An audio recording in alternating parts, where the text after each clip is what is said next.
Hello, today I will be deliberating a lecture on the central theme of Judaism, health and healing. I have divided my lecture primarily into 7 sections. The first section will be centering on the introduction to Judaism. The second section will focus on the notion of body and soul in Judaism. In the third section, I will try to highlight Jewish spiritual practices.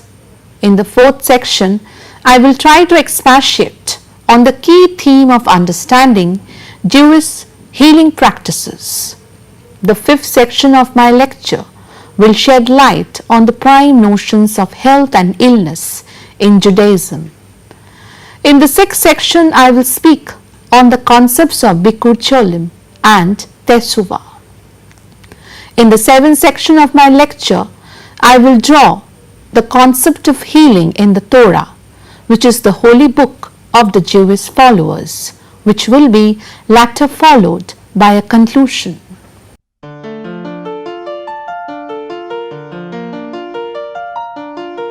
Judaism is the religion of the Jews. Out of the 3 Semitic or the monotheistic religion, Judaism is the oldest one. The others are Islam and Christianity. There are an estimated 13.5 million Jews in the world, approximately 5.3 million in the United States, 5.8 million in Israel, and the remainder dispersed throughout the world, many of them in Eastern Europe. At the heart of Judaism is the belief that there exists only one eternal God who is the creator and the ruler of the universe. God is transcendent and eternal, knowing and seeing everything. God has revealed His law in Torah for the Jews, who are to serve as a light and example to the world. Abraham, the biblical patriarch, was the first to give expression to this faith. And it is through him that the blessing and inheritance from God to the Jewish people comes. The great 12th century Rabbi Maimonides put together 13 articles of faith that he believed every Jew ought to adhere to, and this is often referred to as a summary of core Jewish beliefs. They are: Articles 1 to 5 articulate truth about God according to Jewish beliefs. Number 1, there is the presence of God. Number 2, there is only one and unique God. Number 3, God is incorporeal. Number 4, God is eternal. Number 5, prayer is to God only. Articles 6 and 7 concern prophets in Jewish history. Number 6, the prophets spoke truth. Number 7, Moses was the greatest of the prophets. Articles 8 and 9 refer to the sacred text of Judaism. Number 8, the written and oral Torah were given to Moses. Number 9, there will be no other Torah. Articles 10 and 11 refer to humanity in Judaism. Article 10, God knows the thoughts and deeds of men. 11, God will reward the good and punish the wicked. Article 12 refer to the coming anointed one of Israel. Number 12, the Messiah will come. Article 13 refers to end times of the judgment.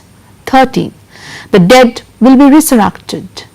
Judaism is also divided into several denominations. They are: firstly, Orthodox Judaism, the traditional approach that asserts the divine origin of the Torah, seen as the changeless revelation of God's eternal will and therefore fully authoritative. Secondly, Conservative Judaism. This branch emphasizes the historic development of Judaism, thereby allowing it to make adjustment since it views the basic Jewish theological and ritual concepts as objects of continuing and evolving change. Thirdly, Reform Judaism. This most liberal and non-authoritarian of mainstream branches regards Torah as guidance rather than as literal divine revelation. Thus, ethical concepts are emphasized over ritual law. Fourthly, Reconstructionist Judaism. The smallest and most recent branch follows an approach to Judaism developed by Rabbi Mordecai Kaplan, who emphasized human values and the centrality of Jewish peoplehood. Fifthly, Humanistic Judaism. Humanistic Judaism embraces a human-centered philosophy that celebrates Jewish culture without supernatural underpinnings. It values their Jewish identity and the aspects of Jewish culture that offer a genuine expression of their contemporary way of life. Its main objective is to create a better world.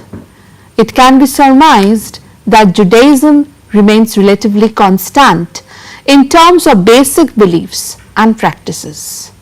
Now, let us see how Judaism views healing for the well-being of its followers.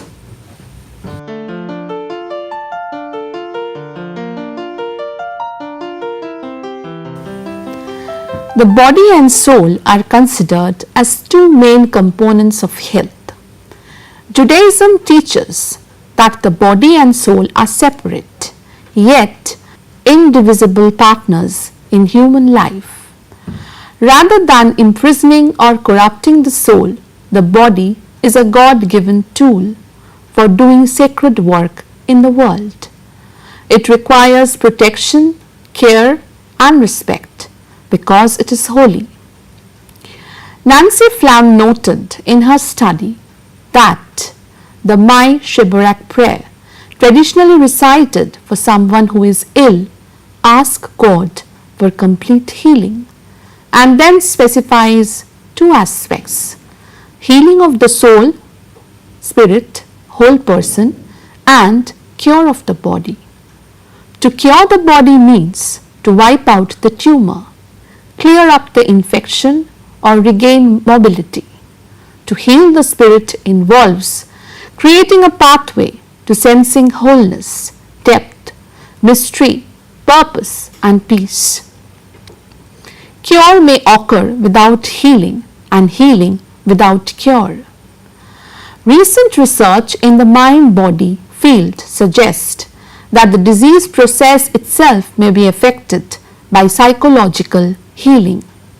Mind and spirit may not be as separate from the biochemistry of physical illness as we once thought.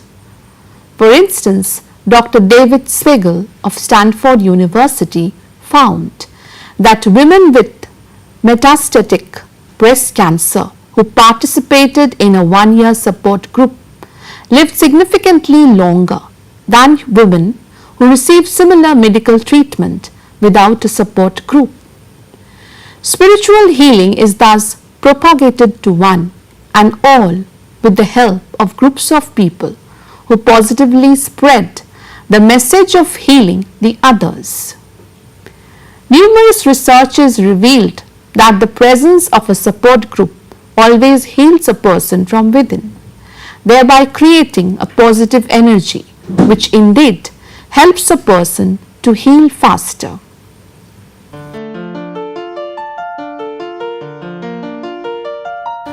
Judaism follows various spiritual practices. Spirituality is always an ingrained process related to any religion. In Judaism, there are various types of spiritual practices. A few spiritual practices are, the major practices are as follows: Tefillah, that is prayer; Talmud Torah is learning of a wide range of traditional texts with a special emphasis on chasitic and other mystically oriented texts; mindfulness meditation; yoga, that is embodied practice; Tikkun Midot, that is developing desirable personal and communal traits. The Jewish spiritual practices are comprised of 6 major elements. That is matara, that is goal, kavana, that is intention, dat, that is awareness, midot, that is personal traits, mase, that is deed, masoret, that is tradition. Let us now look how Judaism heals the people through its various healing practices.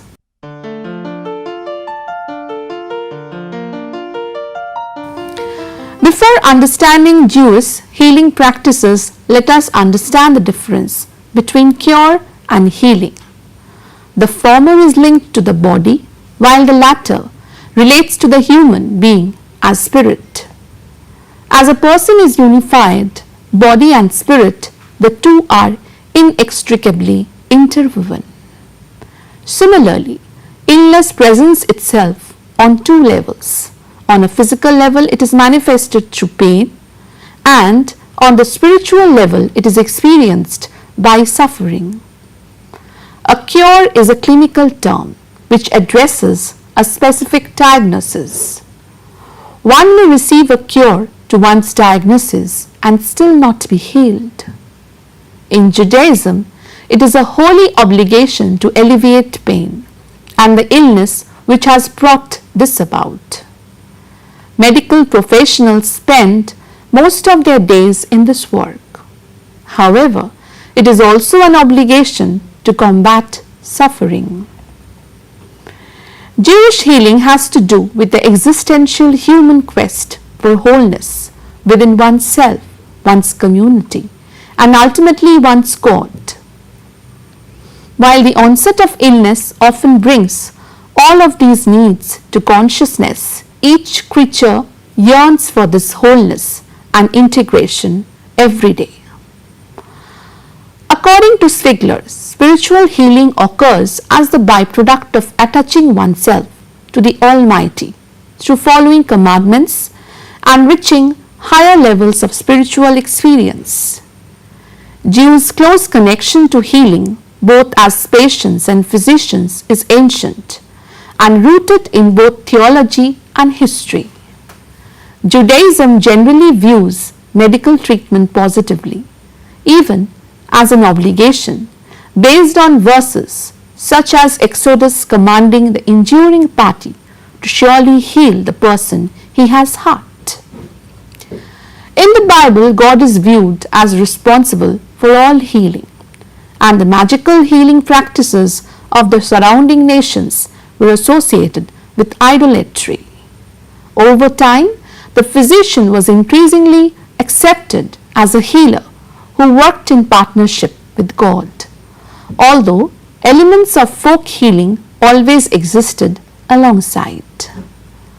The Hebrew prophets understood healing to be both physical and spiritual. Some spoke of individuals being healed through a return to God, mediated by those who understood the connection between healing and God, the priest and prophets. They would invoke God's help through sacrifice, prayer, repentance and fasting, as well as priestly purification rituals. The Jewish healing repertoires integrates prayer, song, study, storytelling, social justice action, meditation, ritual, and more. I would like to share one of the prayers on healing followed by the followers of Judaism. Strengthen me, Holy One, on my journey through illness. Steady my steps on this difficult path. Bring me through signpost of remedies and therapies. Secure in your guidance as I face these changes. You are my strength and my hope, the author of my healing. You are my promise and my courage, guiding my helpers as I move towards healing. Guard the encouragement of simple improvements. Every day praising your loving concern, make me your partner, divine physician, restoring me for your name's sake. In addition to appropriate medical treatment, prayer is an important means of healing. The prayer may be said at other times as well, in the hospital, at home, or anywhere someone is sick. There is no restriction in Judaism on praying for a non-Jew's well-being and health, says Wess, adding that the Mishabarik may be said for non-Jewish friends and relatives. To cover all bases, the traditional text of the prayer contains a reference to all those who are ill. In case the community is unaware of someone suffering, in the Jewish tradition, prayers are not seen as petitions for a miracle cure, but as expressions of hope for whatever form healing may take. Life and healing are fundamental values of this tradition, and imperatives to heal and preserve life are powerful. Karif noted that the Jewish healing movement in its broadest sense is thus a pathway to transcendence, mindfulness and wholeness for individual Jews and for the Jewish people. This movement recognizes that for Jews, religious faith is the most profound response to the wonders and trauma of life. Therefore, the main distinguishing feature of Jewish healing is that it is an open medical system. An open medical system is one where the body is viewed from the perspective that it continually receives vitality and life from outside of itself. According to Judaism, healing is a function of divine will. It does not matter whether the healing comes through the medium of an aspirin, homeopathic remedy, or the blessing of a Rebbe. The final fact remains that all healing comes from God. The Baal Shem Tov, a great healer, was once quoted as saying that the true goal was to come always closer to Hashem, that is God. People find an inner place of holiness, and from that aspect we can heal. Jewish healing is involved all the time with removing those things, ideas, blemishes which separate us from the energy, which separate us from God. This can be done through prayer, tzedakah, learning, meditation, hands-on visiting the sick, saying Shabbat, singing and shaves. Often the healing process involves an exquisite and essential component of restoring faith in the person who is suffering so that they can reconnect to Hashem, and by increasing that faith change the symptoms and cause of illness. It relieves tension, depression, anxiety, sometimes even anger, and often exacerbates symptoms, making them more difficult to deal with. Thus, it can be well assumed that the Jewish healing practices is indeed a matter of study, as it creates social solidarity among the people and also helps in the process of providing welfare to the followers.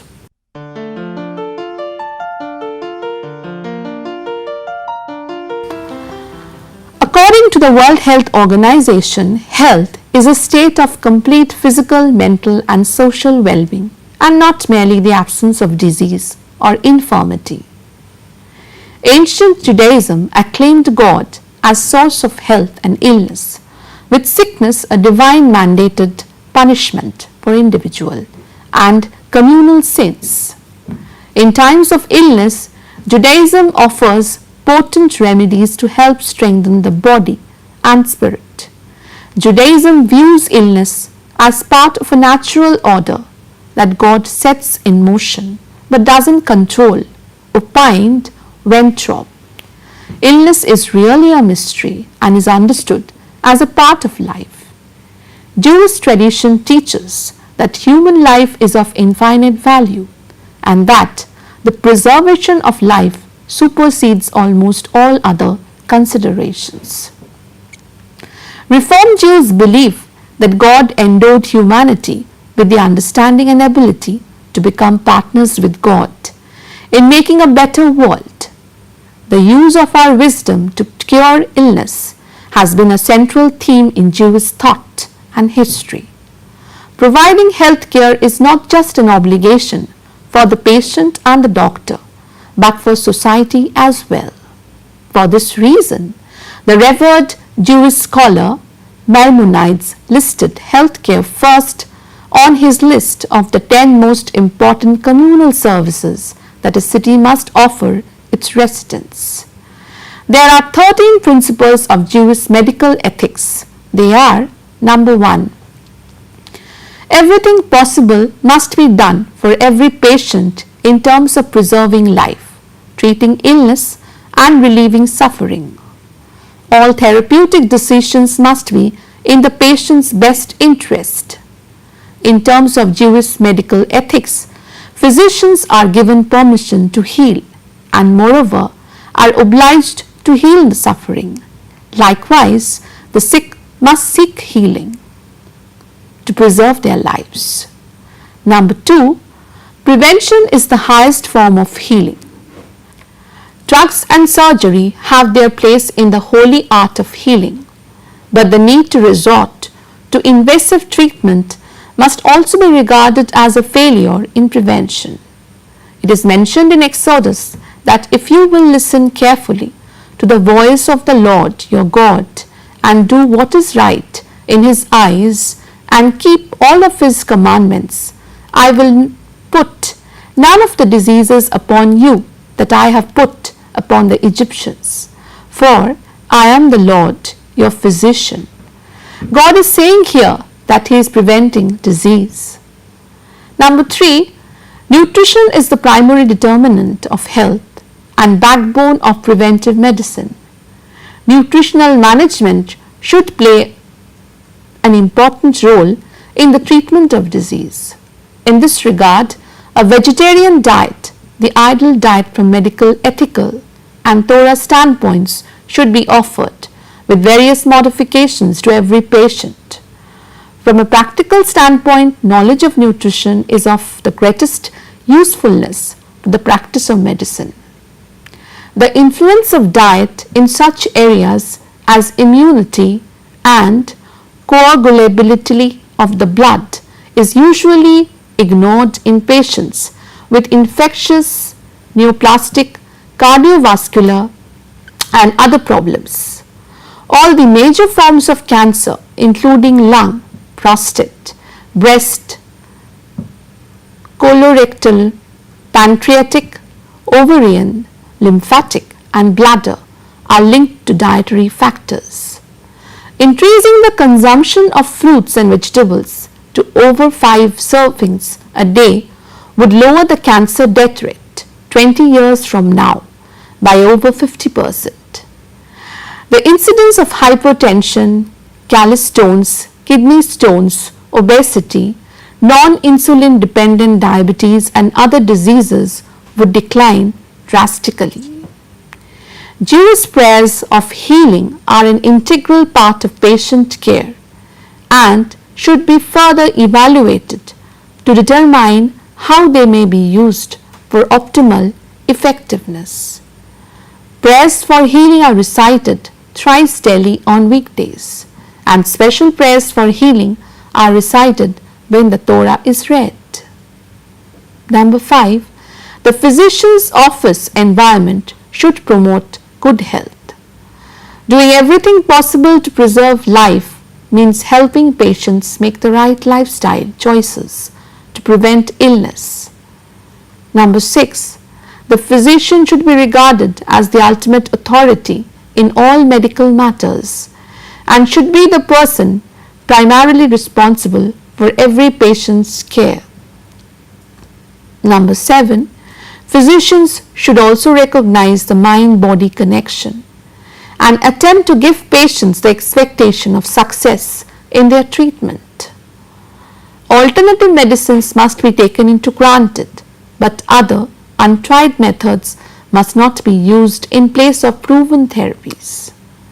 Number 8, there must be management of care to prevent abuse of the healthcare system so that the patient can benefit at the end of the day.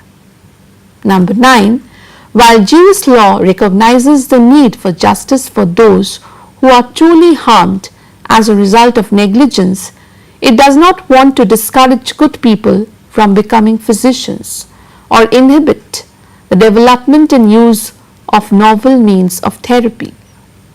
Number 10. A physician may not become wealthy from medical practice but is entitled to earn a good living. Number 11. An ethical physician earns money by providing services, not by selling products. All drugs, supplies and other items provided to patients must not be sold for profit. The Talmud relates that Rav Huna would dispense medications at no charge. Number 12. A physician and his employees may not accept gifts or gratuities of any kind, including utilitarian articles bearing product or company names, free dinners and free services from any individual, pharmaceutical company, optician, medical supplier or other business to whom patients are referred or whose products are used in patient care. The Torah wants judges not to take a gift because a gift blinds the eyes of wise men and distorts the words of the righteous. Number 13. Finally, advertising of a physician's services is unethical. Thus, health and illness along with its necessary guidelines for the Jewish followers are mentioned in the teachings and the text of Judaism, which implies that health care has always been the prime concern of Judaism.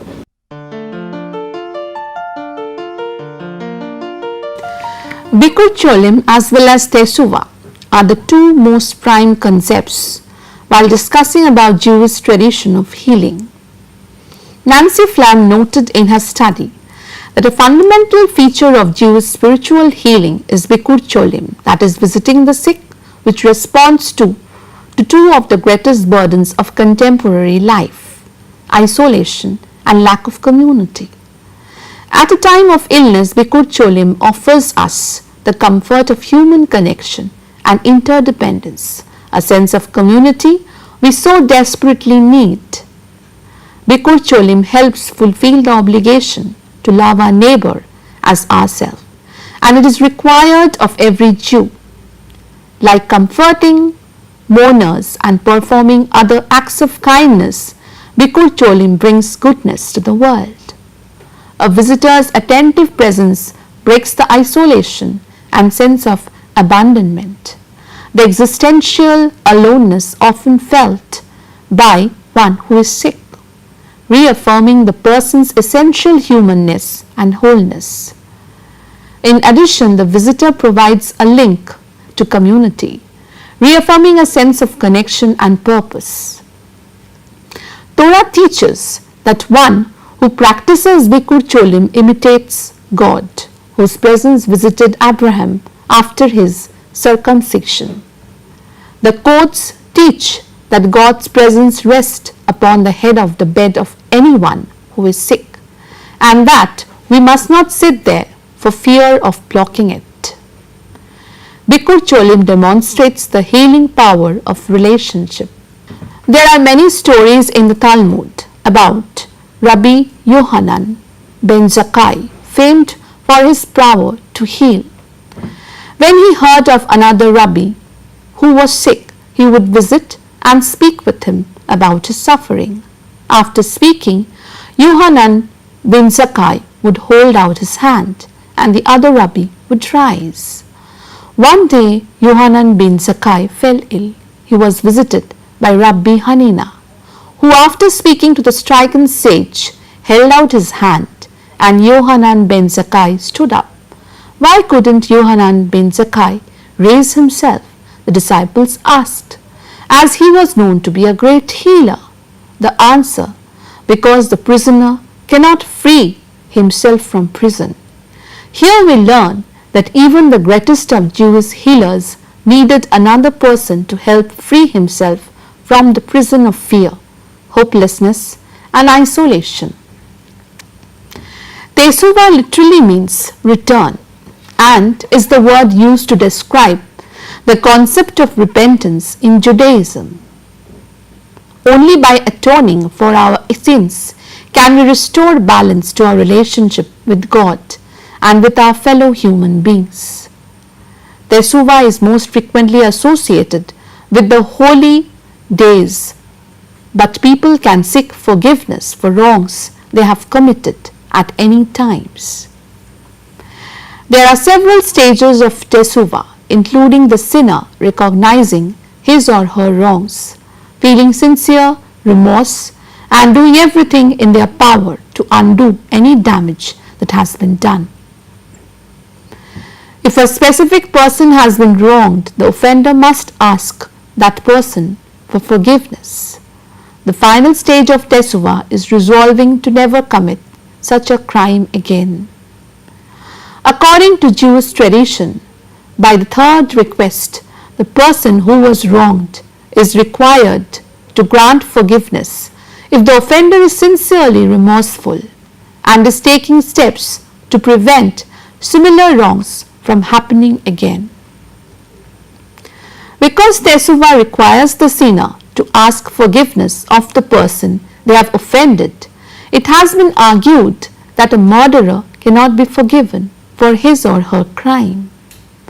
In order to do so, they would have to ask the person they killed for forgiveness. Jewish tradition holds that Teshuvah consists of several stages. The sinner must recognize his sin, feel sincerely remorse, undo any damage he has done, and pacify the victim of his offense, and resolve never to commit the sin again. Jewish law also offers some guidelines to the victim of the sin in the normal order of the events. If the offender sincerely requests forgiveness, the victim is required to grant it, certainly by the third request. Withholding forgiveness is considered cruel and is itself a sin. In the 13th century, Rabbi Jonah Geronte opined that the repentant sinner should strive to do good with the same faculties with which he sinned. With whatever part of the body he sinned, he should now engage in good deeds. If his feet had run to sin, let them now run to the performance of the good. If his mouth had spoken falsehood, let it now be opened in wisdom. Violent hands should now open in charity. The troublemaker should now become a peacemaker. Therefore, we can note that in Judaism, both Teshuvah and Bikur Cholim are important methods to help in the process of healing in person's life. It has positive results as it increments people's solidarity in their social group. Let us now look into the next section on how the Torah heals the followers of Judaism.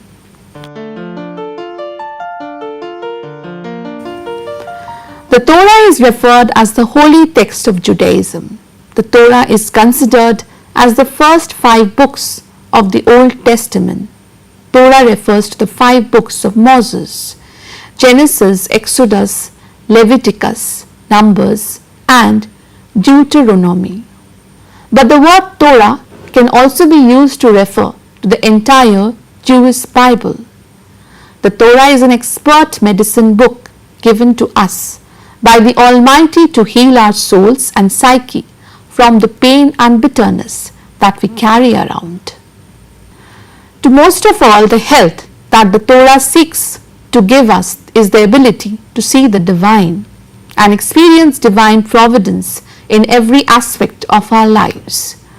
In one of his many deep parables, Rabbi Isaac of Hyomin, one of the greatest thinkers in Chabad, draws a parallel between the 6 stages by which the Torah heals the soul and the 6 increasingly powerful types of medicine practiced in the medical world to heal the body.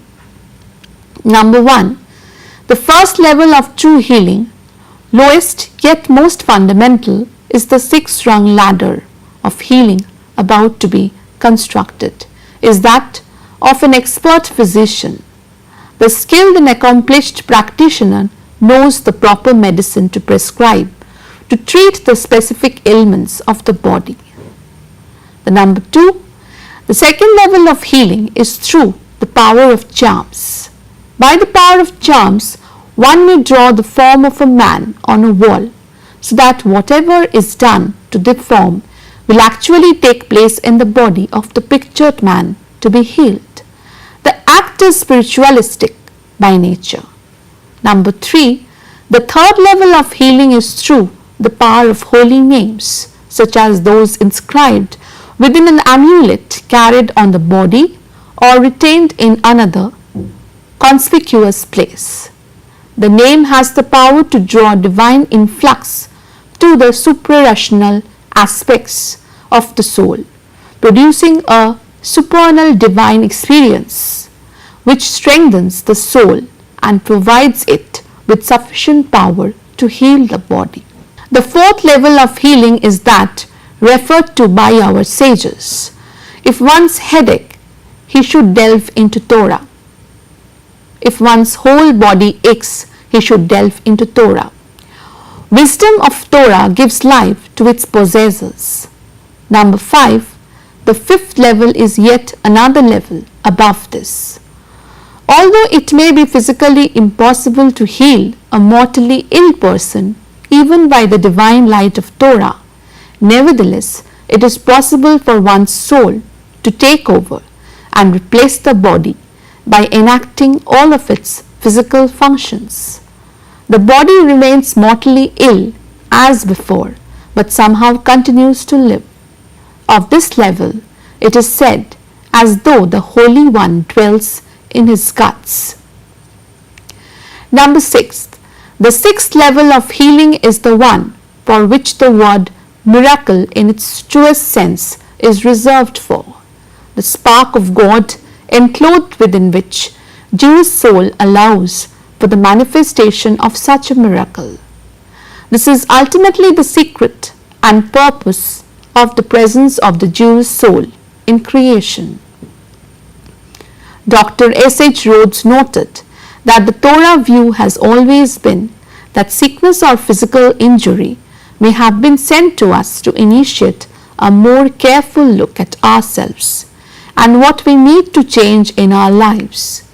Take a better look at how we have been abusing our bodies.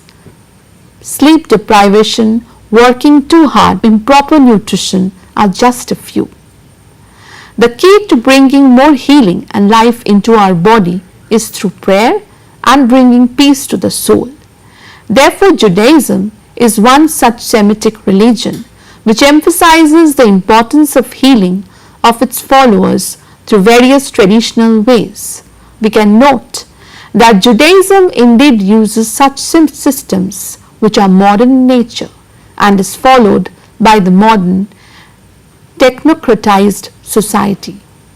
Believers of Judaism are not discarded when it comes to providing healing in times of need. Thank you.